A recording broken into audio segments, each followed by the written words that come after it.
Hello bachon, let's see this question and the question says Surana is about to face an interview but during the first 5 minutes before the interview she experiences sweating, increased rate of heartbeat, respiration etc. Which hormone is responsible for her restlessness? And the options are prostaglandin and vasopressin, epinephrine and cortisol, adrenaline and non-epinephrine and option D insulin and thyroxine. So पहले हम लोग इसका की concept देखेंगे. इसका की concept है adrenal medulla.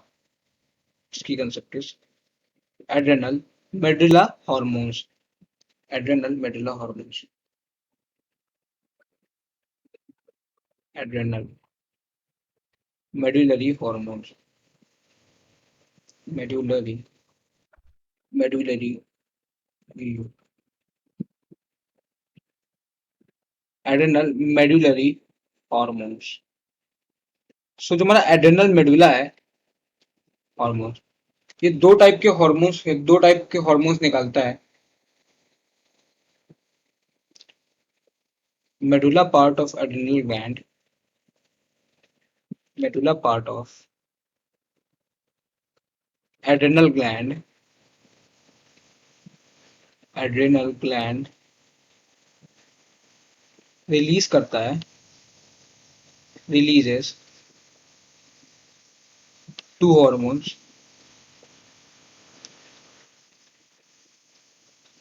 ये दो हार्मोन्स रिलीज करता है और इनका नाम है, पहला है एड्रेनालीन, पहला है एड्रेनालीन,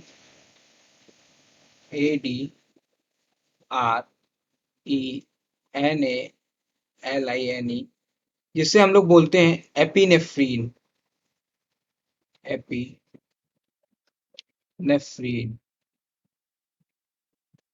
और दूसरा हार्मोन है नॉर एड्रेनालीन, नॉर एड्रेनालीन, ADRENALINE, नॉर एड्रेनालीन, या फिर बोलते हैं नॉर एफिनेफ्रीन, नॉर एफिनेफ्रीन.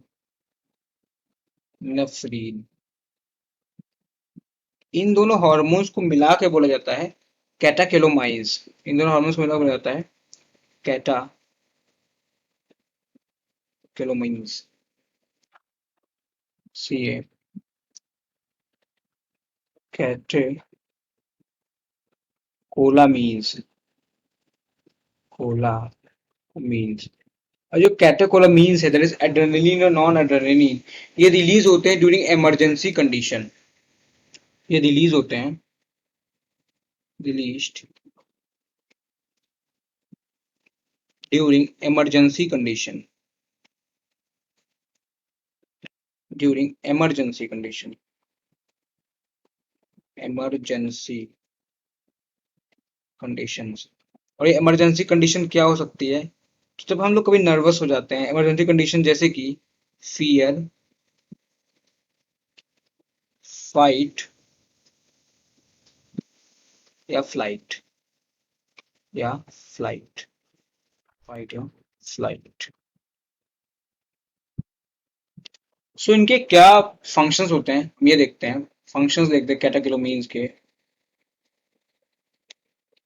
सो जब ये रिलीज होता है तो ये जो है ब्लड ग्लूकोज लेवल को बढ़ा देता है. क्या करता है? पहला तो ये कहता है इंक्रीज करता है, increases blood glucose level, blood glucose level, glucose level. और ब्लड ग्लूकोज लेवल कैसे बढ़ाता है, किस प्रोसेस से बढ़ाता है? तो ये बढ़ाता है blood glucose level by glycogenolysis. ये बढ़ाएगा बाई ग्लाइकोजीनोलाइसिस, मतलब ग्लाइकोजन को तोड़ के ये ब्लड ग्लूकोज लेवल को बढ़ाएगा. दूसरा क्या करता है ये? पहला तो ये ब्लड ग्लूकोज लेवल बढ़ाएगा. दूसरा ये करता है कि इंक्रीज कर देता है हार्ट बीट को, increases heart rate, heart rate को इंक्रीज करेगा. और किसको इंक्रीज करेगा? ब्लड प्रेशर को इंक्रीज करता है, ब्लड प्रेशर को इंक्रीज करता है. और उसके साथ साथ में कार्डियक आउटपुट को भी इंक्रीज करता है, कार्डियक आउटपुट को भी इंक्रीज करेगा कैटाकोलामीन्स. और ये क्या करेगा? और तो और ये करता है डायलेशन ऑफ प्यूपिल, dilation of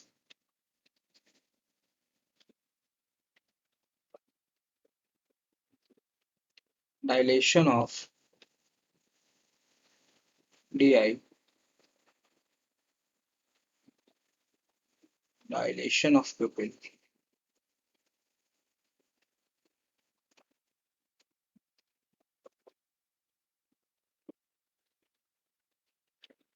ये प्यूपिल का डायलेशन कराएगा और क्या कराएगा?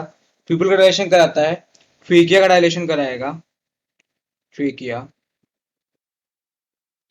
और उसके साथ साथ में ये जो है ब्रोंकाई एंड लंग्स का भी डायलेशन कराता है। इससे क्या होगा? इससे अल्टीमेटली हमारा जो रेस्पिरेशन है उसका भी रेट इंक्रीज हो जाएगा।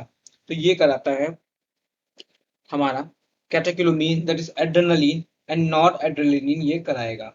अच्छा, अब हम लोग अपने क्वेश्चन पे आते हैं। हमारे क्वेश्चन में हमसे पूछा जा रहा है कि सुकन्या एक इंटरव्यू फेस करती है जहां पे ड्यूरिंग फर्स्ट 5 मिनट्स वो एक्सपीरियंस करती है sweating, increase heart beat and respiration. So वो कौन सा हार्मोन रिस्पॉन्सिबल हो सकता है इस चीज के लिए? तो हम लोग बात करते हैं prostaglandin and vasopressin.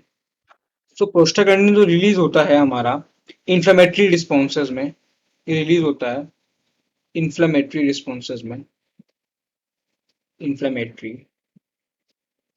Inflammatory response में, रिस्पॉन्स में। और जो हमारा वैसोप्रेसिन है वो रिलीज होता है फॉर इंक्रीजिंग वाटर रीअब्जॉर्प्शन। इसका क्या काम, क्या होता है? ये इंक्रीज करता है वाटर का रीअब्जॉर्प्शन, वाटर रीअब्जॉर्प्शन। सो जो ये पहला ऑप्शन है, पहला सेट है, ये तो होगा नहीं, रीअब्जॉर्प्शन, एब्जॉर्प्शन। सो पहला सेट तो होगा नहीं। दूसरे सेट में बोल रहा है epinephrine and cortisol. So epinephrine तो काम तो ये होता है, बट कॉर्टिसोल का काम ये नहीं होता है। क्यों? कॉर्टिसोल क्या करता है? तो ये क्या करेगा? ये इनहिबिट करेगा इन्फ्लेमेशन को, इनहिबिट इन्फ्लेमेशन,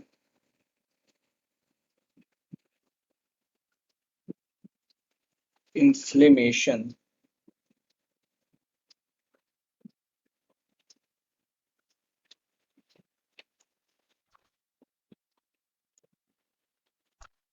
इन्फ्लेमेशन।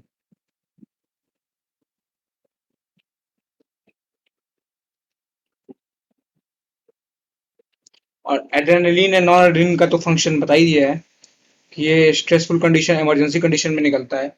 और जो इंसुलिन है ये ब्लड ग्लूकोज लेवल को रेगुलेट करता है। और जो थायरोक्सिन है तो इंसुलिन रेगुलेट करेगा ब्लड ग्लूकोज लेवल को, regulate blood glucose level, regulate blood glucose level, blood glucose को। और जो थायरोक्सिन है वो मेंटेन करता है मेटाबॉलिक रेट को, मेंटेन करता है मेटाबॉलिक रेट को, मेटाबॉलिक रेट। सो जो हमारा करेक्ट आंसर है वो हो जाएगा ऑप्शन एड्रेनलिन एंड नॉन एफ्रिफ्रिन, या फिर जो है adrenaline and non adrenaline. I hope you understood it well. Thank you and all the very best.